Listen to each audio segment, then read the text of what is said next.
Em 3, 2, 1, gravando. Começando mais um Contra a Cultura, chegando para você diretamente da Rádio Novo Tempo. Alegria muito grande ter a sua companhia aqui conosco. Vamos aqui na reta final já da temporada Criaturas da Palavra. Estamos no penúltimo episódio dessa ótima série aí, que a gente falou sobre algumas questões bíblicas, né? Nessa série, tanto nós como o guia de estudo do trimestre, né, não entrou assim tão profundamente nas técnicas, nas lições, nos princípios de interpretação, embora a gente tenha dado uma pincelada aqui e ali, né? Mas a gente viu vários princípios, várias coisas, várias lições aí importantes. Mas se você quiser se aprofundar um pouco mais nessa questão de como de fato estudar a Bíblia, eu quero te convidar mais uma vez para acessar queroentenderabiblia.com.br. A gente está trabalhando aí arduamente na confecção, na redação aí de um curso básico de interpretação bíblica. Você pode fazer sua pré-inscrição lá no site e quando ficar pronto você vai receber aí no grupo de WhatsApp, no seu contato, no seu e-mail, enfim, faz o cadastro lá e vai ser uma alegria ter sua participação com a gente aí nesse curso.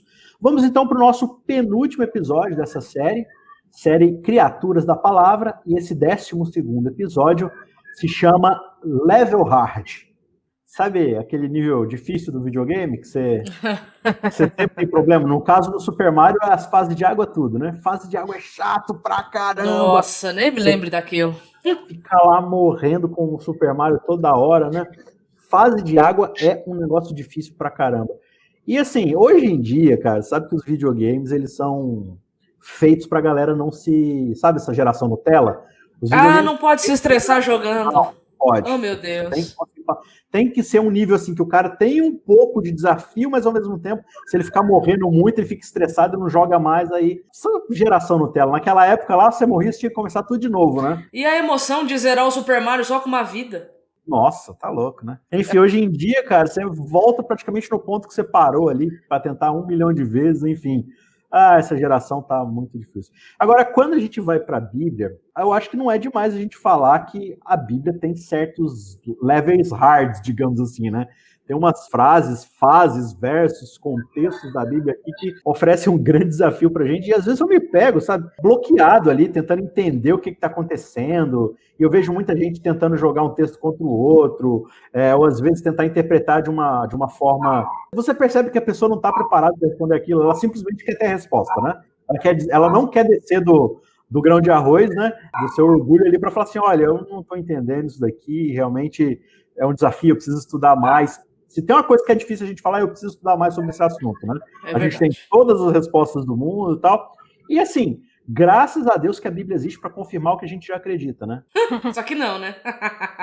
É um grande erro pensar assim, mas eu acredito que a maioria de nós crescemos com essa realidade de pensamento. De que a Bíblia é um guru, na verdade, né? Que tem todas as respostas para as nossas dúvidas, inquietações, angústias, e que ela tem que ter resposta. Só que aí quando você vai lendo, vai aprendendo a ler a Bíblia, na verdade, vai aprendendo a estudar o texto, a entender ele por ele mesmo, você percebe que nem a Bíblia não tem resposta para tudo. Ela tem a resposta que é suficiente, mas ela não tem resposta para tudo que a gente gostaria que ela tivesse resposta, né?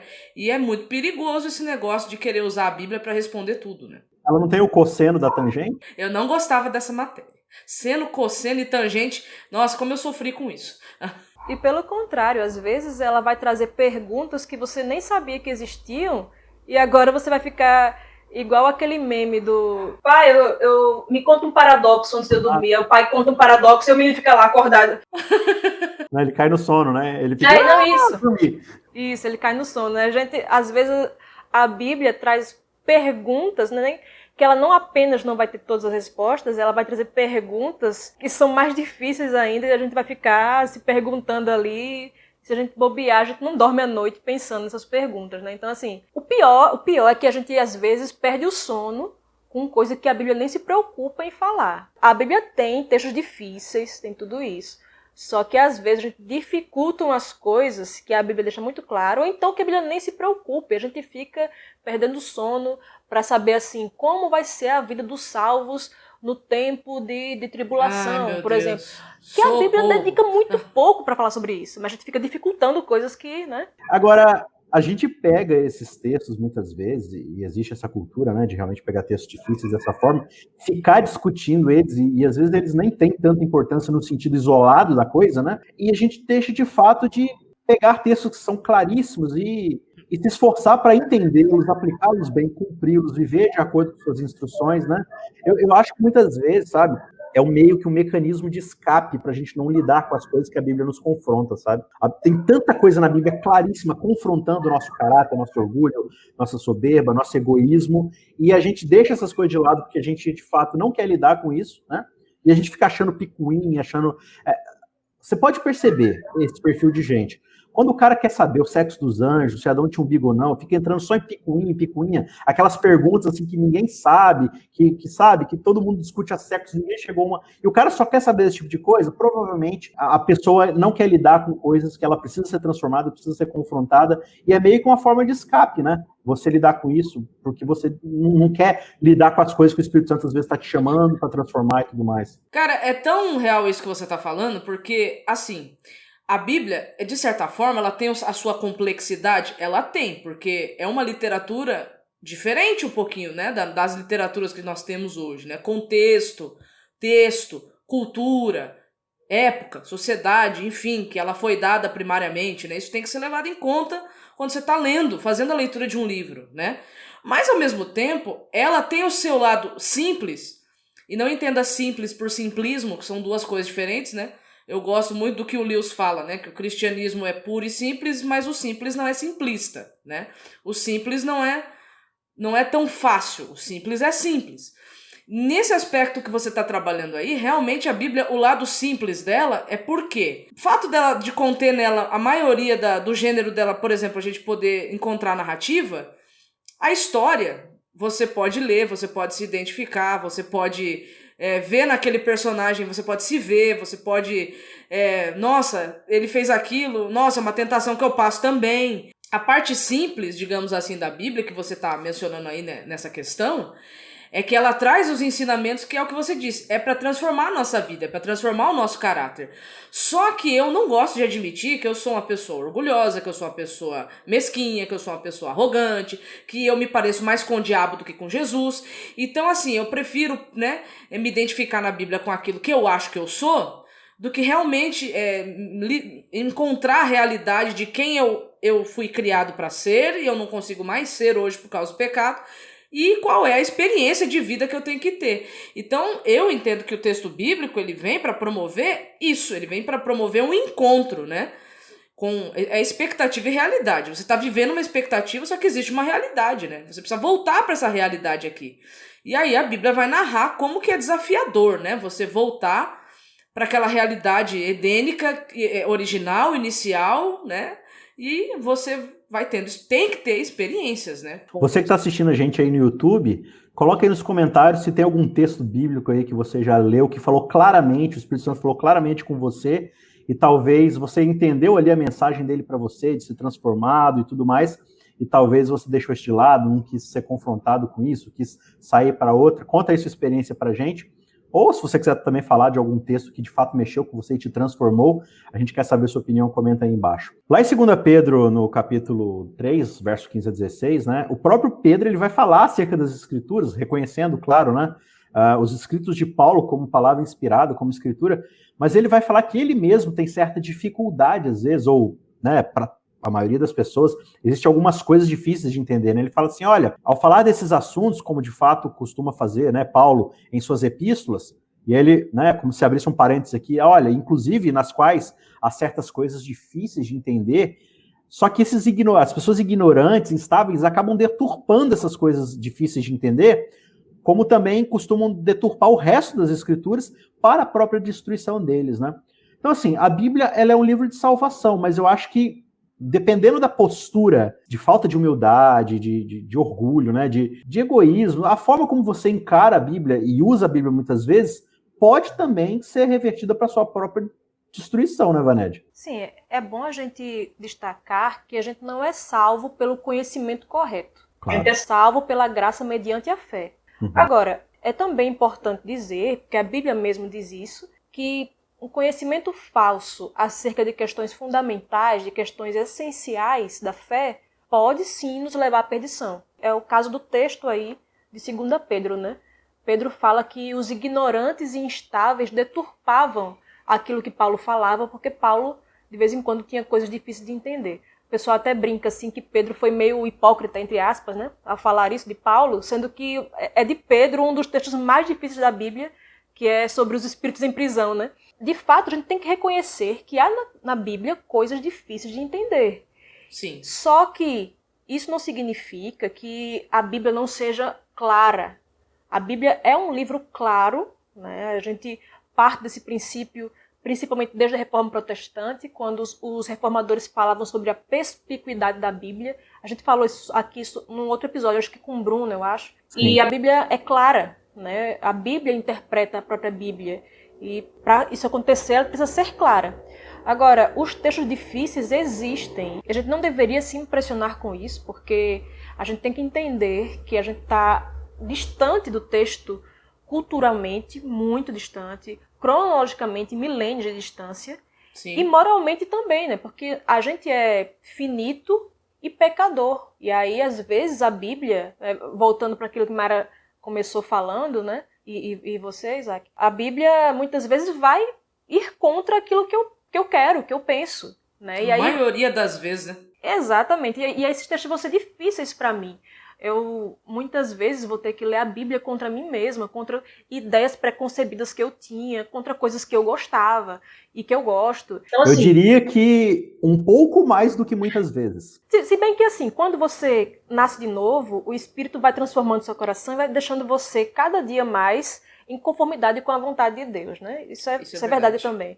Mas, assim, ainda vai existir uma resistência da nossa natureza contra aquilo que Deus expressa em sua palavra. Então, a gente vai ter dificuldade com certos textos e tudo. Então, isso é sempre importante a gente lembrar, que a Bíblia é clara, ela é simples, mas vai ter textos difíceis. E esses textos difíceis, muitas vezes, se eu não tenho humildade, se eu não tenho uma análise cuidadosa, eles podem nos levar à perdição e a gente colocar outros nesse caminho também. Tem um negócio interessante aqui nessa própria fala do Pedro aqui. Ignorância e estabilidade não são desculpas para a deturpação da Bíblia, né? A chave, né, digamos assim, que o antídoto para não permanecermos ignorantes ou instáveis, né, como o texto apresenta aí, é o crescimento, né? O crescimento na graça e no conhecimento de Cristo, né? É o verso 18, né? A continuação do que Pedro vem falando, né? Ele diz, não deturpem. E aí como é que a gente vai não deturpar? Antes cresçam na graça e no conhecimento de Cristo. Então,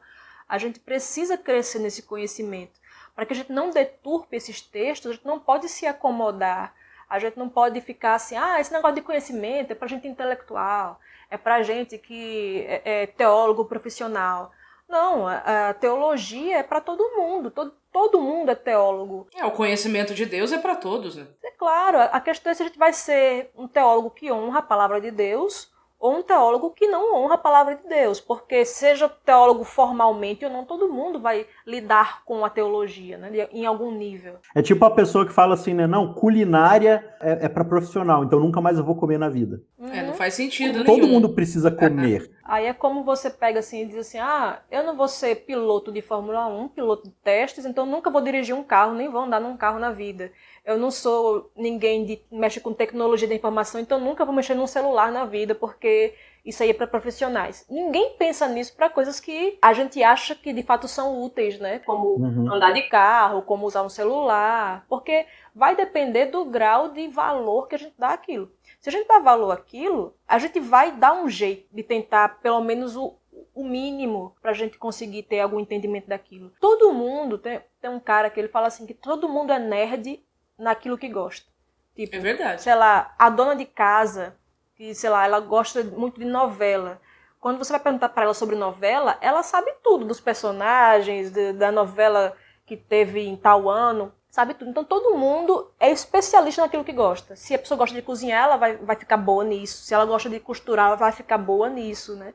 Então, assim, é aquilo que a gente dá importância. Se a gente dá importância à palavra de Deus, a gente entende que esse livro é um livro de salvação, mesmo com as dificuldades, isso não vai nos impedir. É um dever do cristão essa diligência, né? Ela pode acontecer em níveis menores, ela pode acontecer em níveis maiores. Tem também a questão de que a pregação e a exortação, o ensino bíblico é um dom dado pelo Espírito de Deus, né, para edificação. Tem pessoas que têm mais disposição espiritual a isso, tem mais facilidade para isso. Ninguém está negando esse tipo de coisa, né? Tem gente que de fato tem mais desempenho e vai ter mais atuação dentro de uma comunidade de fé. Mas eu entendo também que é uma responsabilidade individual de cada um, a um certo nível, ter esse tipo de cuidado com a doutrina. É para isso que existe o corpo, né? Então, no corpo de Cristo há vários membros. E aí cada membro vai ter uma função específica. Vai ter pessoas que vão ser mais dadas ao ensino, né? A pesquisa mais profunda do texto. E isso não exime os outros de também, no seu nível, né? na sua esfera de capacidade, a pessoa também buscar, né? Porque assim, a gente não pode utilizar uma desculpa que muitos dão assim, porque esse negócio de estudar essas coisas difíceis da Bíblia, isso é coisa para intelectual, eu não quero saber disso, porque eu não quero ficar soberbo.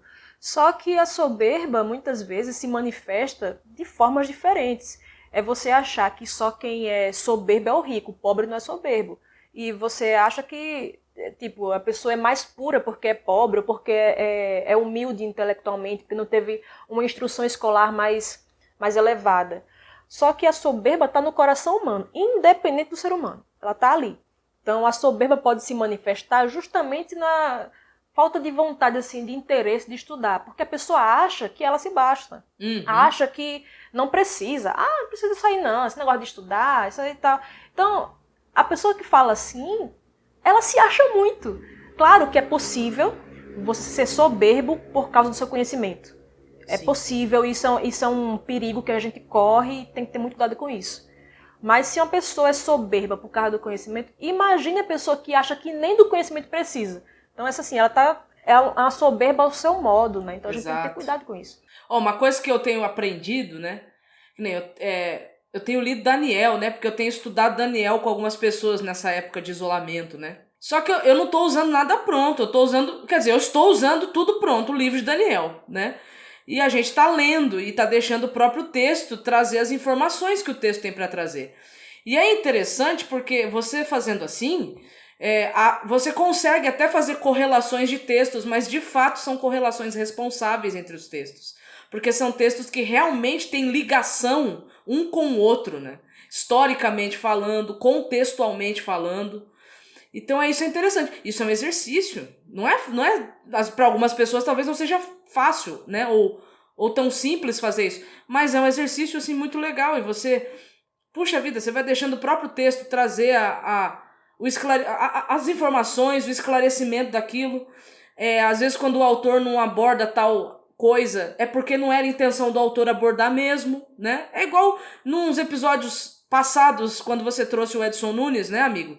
E ele falando, se Gênesis não diz que não apresenta o autor, mas a gente atribui que foi a Moisés por causa de outros autores bíblicos mesmo, né?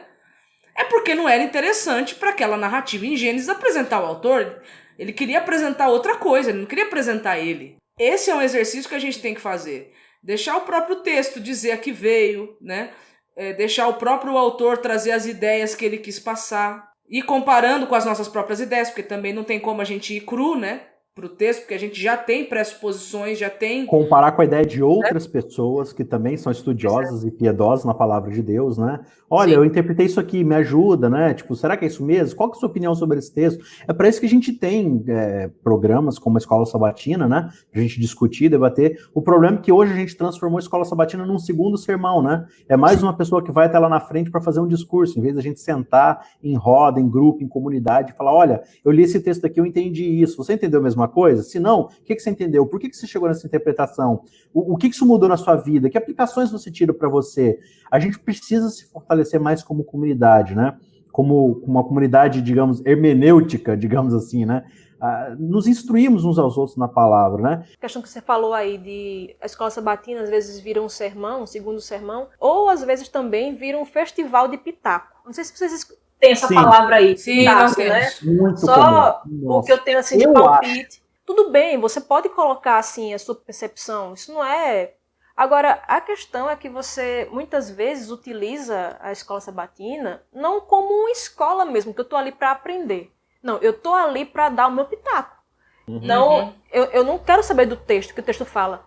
Aí já imaginou na escola mesmo, você está lá, você está falando sobre a Revolução Francesa. Não, para mim a Revolução Francesa foi... Não, porque para mim 42 dividido por 115 é tanto. Né? Para mim, a revolta de Canudos foi não sei o quê. Aí você dá o seu pitaco sobre aquele tema ali. A gente não faz isso com nada, mas a gente acha que a gente pode fazer isso com a palavra de Deus. Né? Aí com você a palavra falou dos homens tudo. não pode. Para as outras disciplinas, a gente respeita as regras hermenêuticas, né? Mas para a Bíblia, não. Para a Bíblia, se falou no meu coração, é assim que eu entendi, é assim que é. E eu fico com isso, né? E claro que a Bíblia vai falar no nosso coração. É Sim, óbvio. Mas sim. ela mesma. A gente tem dois extremos quando se fala de estudo da Bíblia. Ou eu terceirizo para outra pessoa interpretar para mim, e eu não me dou nem ao trabalho, né, de tentar por mim mesmo. Ou eu transformo a minha interpretação na verdade absoluta. E aí eu não aceito o ponto de vista de outras pessoas, né? Então eu acho que são dois extremos que a gente tem que tomar muito cuidado. Porque é muito fácil a gente sair de um extremo e ir para o outro, né? Então a gente precisa realmente, como, né, já dissemos aqui, nos mantermos humildes. Essa humildade nós não temos em nós, é o Espírito Santo que nos dá. Então, quanto mais contato a gente tiver com Deus através da palavra, não apenas estudar a palavra para decorar doutrinas ou para decorar versos, não, mas estudar a palavra para ter um encontro com o Deus dessa palavra. Que aí, né, o que o Deus dessa palavra quis falar para o autor primário, ele vai passar para nós, né? E aí a nossa vida vai sendo amoldada a ele, e aí nós vamos crescendo e vamos sendo, né, transformados. Né? Uma vez em casa, teve um irmão que foi na minha casa, né, e ele lá falando comigo, com meu esposo, mostrou lá os textos sobre uma percepção que ele tinha sobre determinado assunto. Aí, toda vida, a gente pegava e dizia, não, irmão, tem que ir pro contexto. Ó, o contexto aqui tá falando tal coisa. Aí, outro texto aí, o contexto aqui tá falando tal coisa. Aí ele ficou indignado, né? Não, porque tudo pra vocês também é contexto, né? Tudo é contexto, só pode ir no contexto. Mas é claro. Pra onde que eu vou se não for pro contexto? Aí eu me perco. Tipo, a pessoa iria odiar se eu pegasse as palavras dela e tirasse do contexto. Mas com a Bíblia eu posso fazer isso. Então, assim, muitas vezes o texto nem é difícil assim como a gente... Só que se a gente fosse olhar o texto no seu devido contexto, aquilo ali se clarificaria de uma forma, né? Tem sempre o exemplo que eu dou lá de Mateus 19, 25, que fala que é mais fácil passar um camelo no fundo de uma agulha do que um rico entrar no reino dos céus. Aí, como esse texto de fato é difícil, porque quer dizer então que é impossível que o rico se salve, aí houveram várias tentativas de explicar esse texto ao longo da história. Tem uma explicação que diz que o fundo da agulha era uma porta nas muralhas de Jerusalém, que era uma porta pequena, e aí o camelo passava, mas com dificuldade. Tinha que tirar as cargas do camelo, o camelo tem que se baixar e tudo, uma portinha pequena e estreita. Aí tem outra explicação que já não é o fundo da agulha, que não é literal, é o camelo que não é literal. O camelo, na verdade, era uma corda que eles usavam para amarrar os barcos. E aí, quando a corda ficava ali em contato com a umidade da água, ela inchava e ficava difícil de passar ali no orifício para amarrar os barcos. Você passava, mas com dificuldade. A grande questão é que o problema com essas interpretações é que nenhuma delas é verdadeira.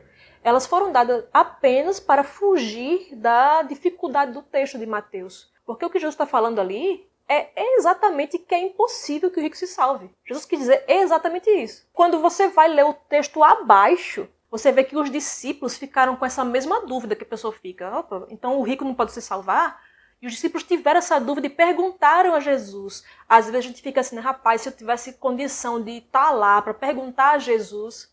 Só que às vezes a gente tem essa condição, se a gente lê o contexto, porque os discípulos perguntaram. E Jesus respondeu. Ele disse, né, os discípulos ficaram maravilhados, assombrados, né, porque como é que pode? Então o rico não vai se salvar? E eles tinham a teologia errada de achar que se a pessoa era rica, muito mais ela era abençoada por Deus, porque ela era rica, muito mais Deus a amava. Então se o rico não vai se salvar, então eu que sou pobre aí que danou para mim, né?